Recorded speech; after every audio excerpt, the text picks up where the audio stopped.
Man, this really does show how these guys feel about not only you all, but why this is so important, what it is that we're attempting to do here. Before I go ahead and get started, of course, I have to thank every single one of you. I'm going to pull this up here to see exactly where we're at. I know we're about to close in on 500K subs. Before we talk about that, I'll save that for a later video in terms of what we're going to do with that.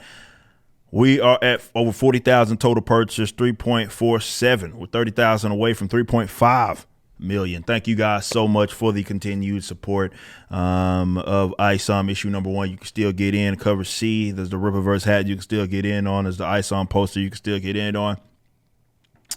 The shirts, the trading cards. Man, again, you're gonna want to get in on those. You get 11 5x7, a massive lenticular, all of that good stuff. You're gonna want to make sure that you want to get in on that. But we did talk about CBR writers, and big shout out to John De La Rose, and this was Bounding in the Comics. They did kind of compiling all this information here. This is very important. Here we have CBR, who is supposed to be one of the bigger, not supposed to be, they are. I'm not gonna hide side, bigger comic news sort of publications, and they just really show that they're not news at all in terms of publications for comics. They don't care about that. What they care about is authorizing really their own political views and acting more so as a promotional funnel for more mainstream kind of guys. And if they do cover stuff that's not in the mainstream, that's comic related, of course, it has to be approved by their political narratives. And I did a video of one of the guys down talking myself and what it is that we're trying to do and complaining about certain things. And I'm going to show you guys how silly it is that they would dare to ever do that. So if you go read that article, and I'm going to pull something up actually for comparison's sake here in a little bit. Matter of fact, let me just do that. Let me do that. I want to pull something up and see if I can kind of show you guys some comparisons for what Marvel and DC do, Image does, Boom does on the regular, and how how it shows that they are certainly allowed to do things that otherwise they certainly criticize me for. Let me see if I can find that. I'm having trouble finding. I may have just skipped through it. Is this it? Here we go. Okay, I got that pulled up. All right, so let's go back to the article real quick.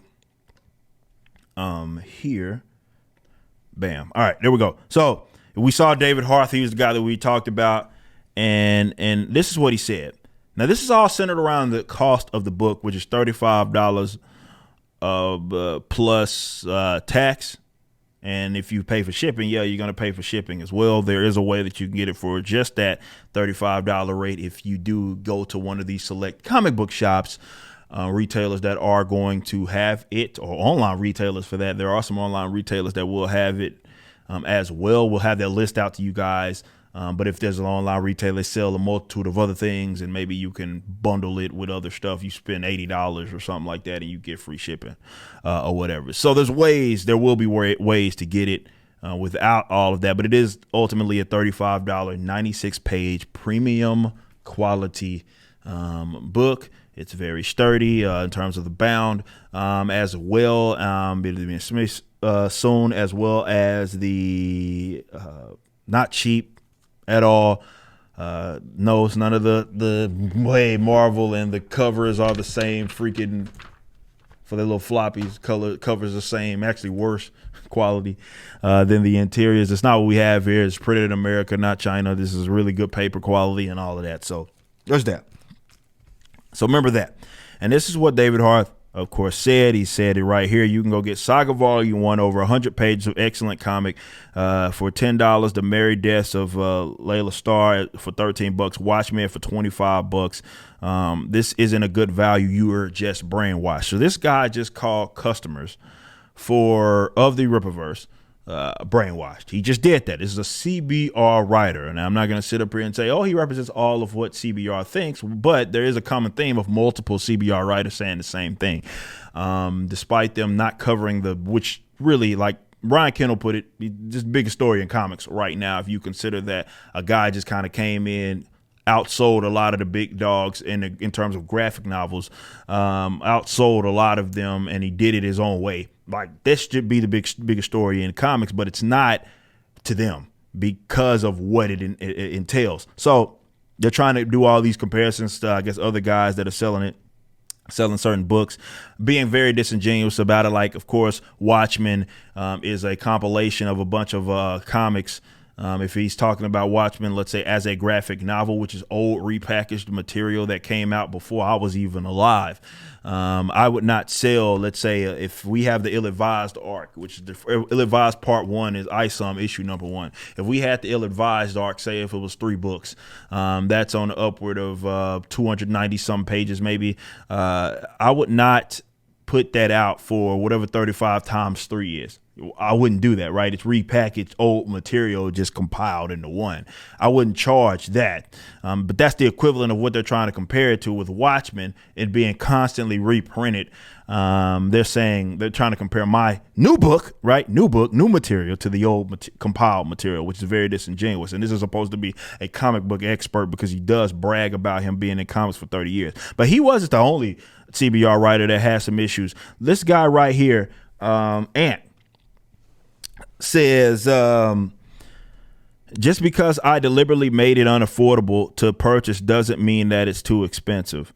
It's quoting someone, basically trying to requote my wife of all people, which makes him an absolute piece of shit, just like the other person going after my wife and actually saying that she said things that she did not certainly say in that, and trying to reposition it like the guy that he's requoting, Gal or whatever, said, it means you're poor. Like, my wife obviously never said that. She's just simply saying you're not budgeting for $35 comic, and that's fine. That does not mean that the price isn't what the price is, or it's you're overpaying or something like that, or it's overpriced. One of the best superhero comics ever written, All-Star Superman, costs roughly $30 on Amazon. When it's not on sale, it's 300 pages. Okay. Being dishonest here. I'm not DC. I don't have the print deals. I'm not printing to the volume that they are certainly printing for that, let's say, print company or group or print plants or whatever that deal that they entered into. And so to try to say that I'm not keeping my price down to what they're doing, even for repackaged material or whatever it is dishonest. It's being very, very dishonest, but they don't care about that. This is, hey, I'm going to try to nitpick what it is that they're doing because I don't like it. That's all this has ever been about. You know why? And I show it here. Which one was it? Was it this? Yes.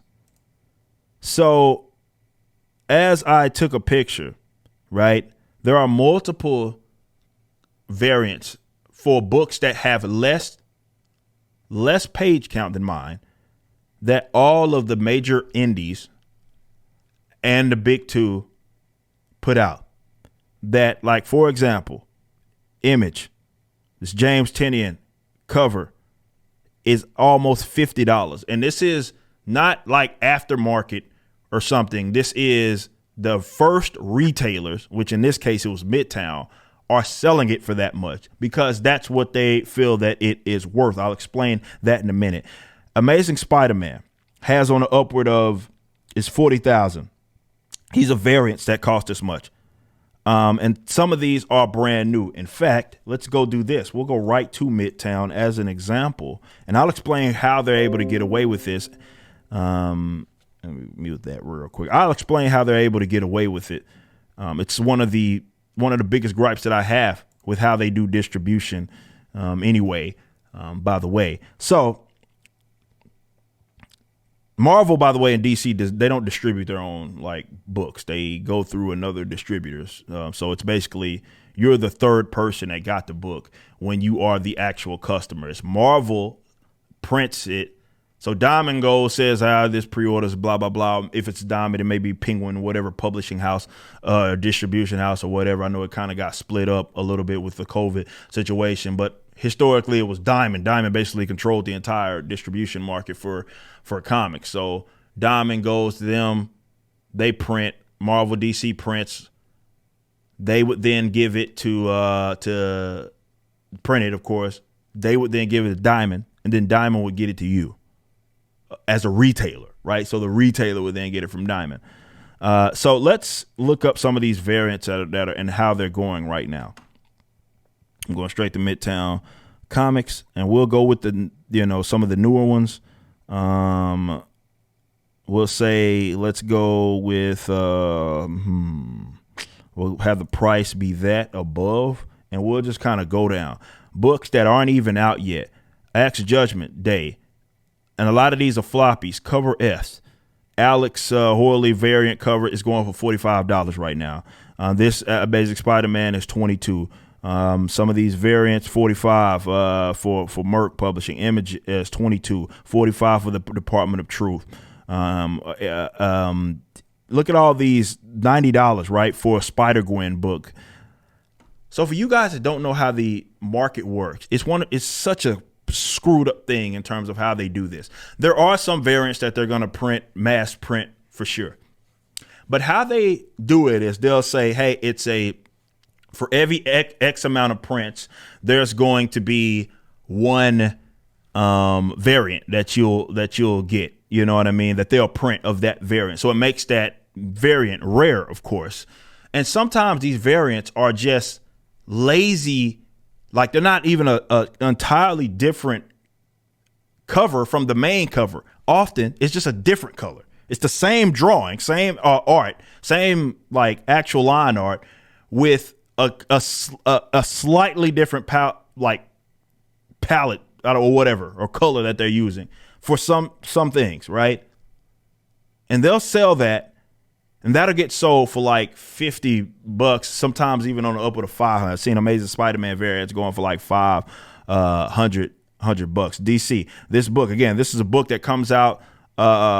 Release dates technically today. Detective Comics, the cover C.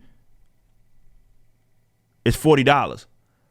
Now, that's how this works, is that these companies, or retailers, are buying them in bulk, right? So that is why they're incentivized to buy it in bulk. It's not just because it's cheaper, it's to get that variant, right? To get that variant, they're going to sell that variant for X amount of dollars and make a lot of profit off of it. It's really grimy how it works, but that's how these companies with Marvel and DCs, and not just them, are really getting over on a lot of retailers, and a lot of retailers are buying books that they can't possibly sell as many of those copies just to get that variant so they could upsell it and make a little bit of profit. It's really dishonest and disingenuous.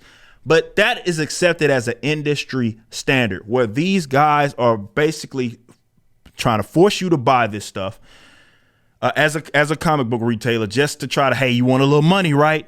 That's how they get you. And then those are being upsold. And Marvel's not like, bring the price down. No, Marvel knows exactly what it is that they're doing. That's the point. That's how the collector's element of it all works. So they're trying to get, and this is the first retailer, not aftermarket per se. First retailer is going to upsell it. You can't go anywhere if the book's supposed to be sold because of what's on the cover is supposed to be sold as, let's say with this one, this was $4. They're not going to sell that variant for $4. They're going to sell that variant for what you're seeing right there. Now, they get to do that. It's grimy. It's bad business. They get to do that, and everybody accepts it as if it's just a thing to do, right? They accept it as a thing to do. And the Marvels, DCs, they can do that all day long. I am selling a $35 from a startup company that invested his own freaking money in. $96 graphic novel, sturdy, not cheap, not the inks rubbing off, not this baking paper. This is the same freaking paper that you probably slide under some cookies. You could probably fit like 4 cookies on this dang thing. Slide under some cookies and put them bad boys in the oven. And they get to charge you $5 for this. And the ink's rubbing off on your hands and all sorts of things. And that's okay for them.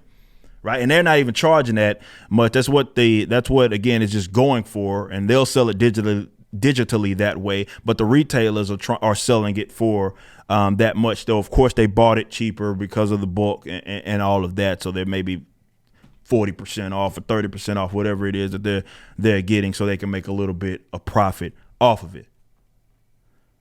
They're nitpicking. And this is why so many of these non-business folk are broke as hell anyway that are in the comic book industry eating their cat's food. If you could charge what I charged, you do it. If you could make that money and your audience felt it was worth that, you do it. You do exactly that. And I'd encourage you, if your work is worth that much and you put that much into it, I wouldn't encourage you to do some newspaper print for that much, right? I'd do it. Go for it. Make your money. But you guys have facilitated an industry, I say this all the time, that has left its creative broke. The creatives have they're broke. Let's just say that. They're always chasing down commissions if they get paid for it anyway. They're chasing down the commission, begging for money and doing all sorts of stuff because they're not getting paid very well. And y'all ain't making no money. And you're mad at me for making money. You know who are paid? You know who don't have to worry about getting their commissions? My artists. Everybody, all the Riververse employees, they get paid very, very competitively and very well. Actually, at my page rating, what I'm paying like Cliff is more than what he's getting from DC.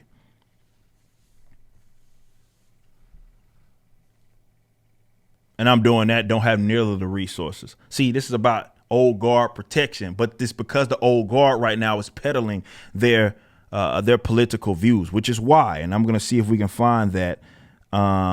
He even explicitly basically states it right here, David Hart of CBR. That decision is made way above my pay grade. And this is a guy talking about why hasn't CBR talked about the Riververse, but possibly because he's one of many who only exist against the things we write about. How do I exist against the things we write about? What are you talking about? That would be like asking why Bernie Sanders doesn't have a column in a right-wing publication. So he's admitting, and I'm glad he's basically doing that.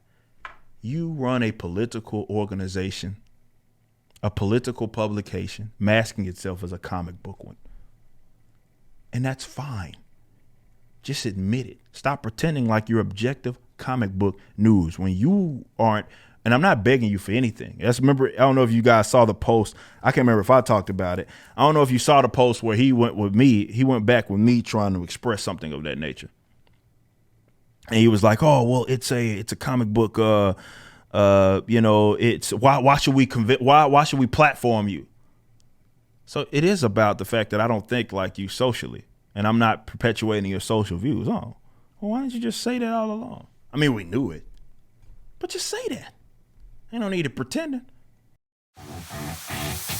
Yo, I appreciate you as always. And if you're into comics or want to get into them, go visit Rippaverse.com where you can check out my own comic book company, Rippaverse Publishing.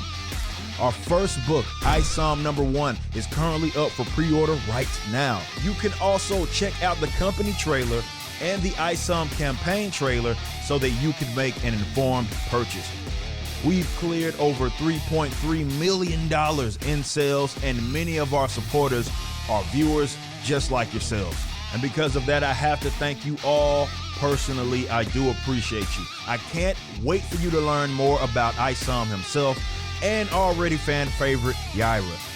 We ship internationally, so no matter what side of the globe you're on, we'd love to have you as a customer. Much love and big thanks.